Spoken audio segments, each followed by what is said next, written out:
Kementerian Pertahanan perlu skema cepat untuk memenuhi target minimum essential force (MEF) fase ketiga pada tahun 2019 sampai tahun 2024. MEF merupakan kekuatan pokok minimal yang harus dimiliki untuk pertahanan suatu negara. Dengan jangka waktu yang singkat ini diperlukan suatu skema cepat dalam akuisisi senjata. Pengadaan pesawat tempur baru merupakan salah satu agenda utama Menteri Pertahanan Letnan Jenderal TNI Purn Prabowo Subianto Joyohadikusumo. Sebab, hal itu termasuk dalam upaya pemenuhan minimum essential force tahun 2019 sampai tahun 2024. Demi mendapatkan kandidat terbaik, dalam 1 tahun terakhir orang nomor 1 di Kementerian Pertahanan itu, telah bertemu dengan sejumlah Menteri Pertahanan antara lain Menteri Angkatan Bersenjata Prancis Florence Parly, Menhan Austria Claudia Tanner dan Menhan Amerika Serikat di era Presiden ke-45 Donald Trump, yakni Mark Esper. Prabowo juga bertemu dengan eksekutif Boeing dan Dassault Aviation, di mana Dassault Aviation telah bolak-balik ke Jakarta tanpa peduli dengan pandemi COVID-19 yang tengah melanda dunia.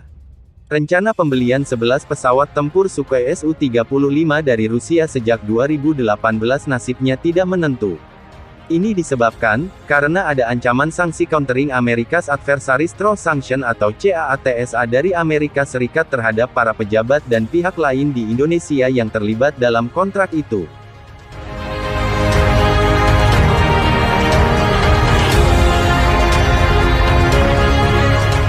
Isu ini pula yang nampaknya menjadi salah satu topik pembicaraan antara Prabowo dengan mitranya dari Rusia, termasuk Rostec, dalam lawatan ke Rusia pada 24 hingga tanggal 26 Maret tahun 2021. Nampaknya Rusia menekan Indonesia agar melanjutkan rencana pembelian Sukhoi 35 melalui mekanisme khusus yang tidak menggunakan sistem keuangan internasional. Salah satu dinamika yang menarik dari rencana akuisisi pesawat tempur di era Prabowo adalah tersingkirnya F-16 Viper buatan Lockheed Martin dari kompetisi karena tidak memenuhi persyaratan yaitu pesawat tempur bermesin ganda. Padahal manajemen Lockheed Martin setidaknya sejak 2015 sudah bolak-balik ke Jakarta untuk mempromosikan produk mereka. Pergantian kepemimpinan di Kemenhan pada tanggal 24 Oktober tahun 2019 membawa bencana bagi Lockheed Martin, namun membawa berkah bagi F-15 produksi Boeing dan Rafale milik Dassault Aviation. Sebelumnya F-15 dan Rafale mempunyai peluang kecil untuk dapat mengisi pasar pesawat tempur Indonesia.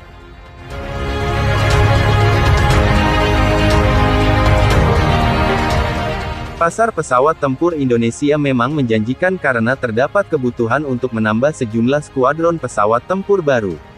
Dari sisi anggaran pertahanan, mengacu pada data Jaines, Indonesia membelanjakan 7,4 miliar dolar atau 106,58 triliun rupiah pada tahun anggaran 2020.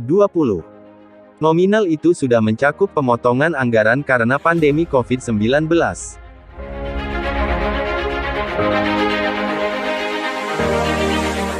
Untuk tahun anggaran 2021, anggaran pertahanan Indonesia mengalami kenaikan 7,1% menjadi 8,2 miliar US dollar atau 118 triliun rupiah.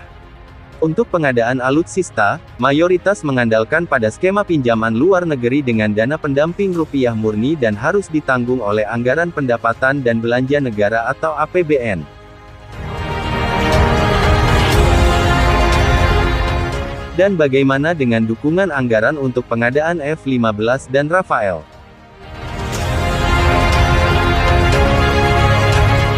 Pada tanggal 13 Juli tahun 2020, Prabowo secara resmi mengajukan surat pengajuan usulan rencana pinjaman luar negeri tahun-tahun 2020 sampai tahun 2024 kepada Menteri Perencanaan Pembangunan Nasional Kepala Bappenas Suharso Mono Arfa senilai 20,8 miliar dolar atau 299,5 triliun rupiah.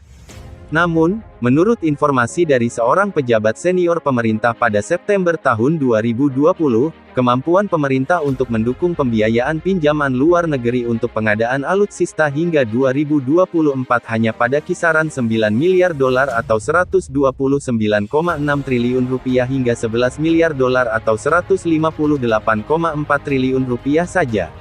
Kemampuan membiayai belanja alutsista melalui pinjaman luar negeri mengkhawatirkan karena kapasitas fiskal pemerintah semakin tertekan akibat pandemi COVID-19 yang hingga kini belum jelas kapan akan berakhir. Mengacu pada daftar rencana prioritas pinjaman luar negeri atau DRPPLN Kementerian PPN, Bappenas, pembiayaan untuk Kemenhan hanya dialokasikan sebesar 9,3 miliar dolar (133,9 triliun rupiah).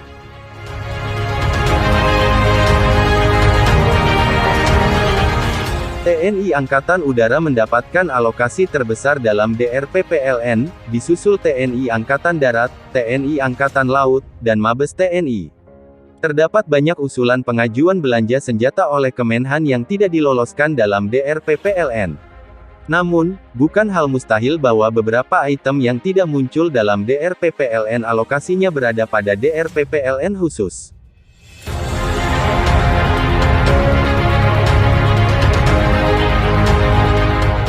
Rencana pengadaan F-15 dan Rafael secara simultan akan menemui jalan terjal apabila tidak didukung dengan anggaran yang memadai.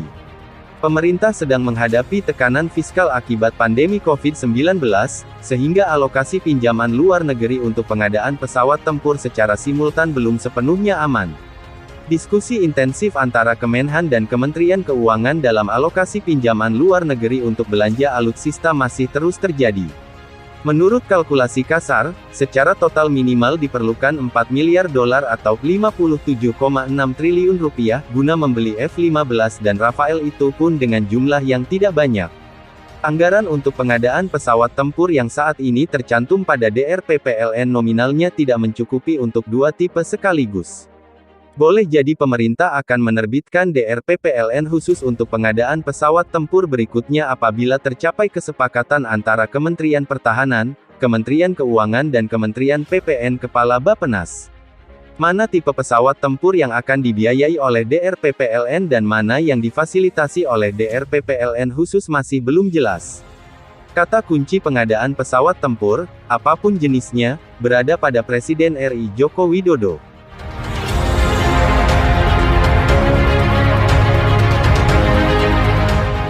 Dimas Aditya Putra, Samo News, melaporkan.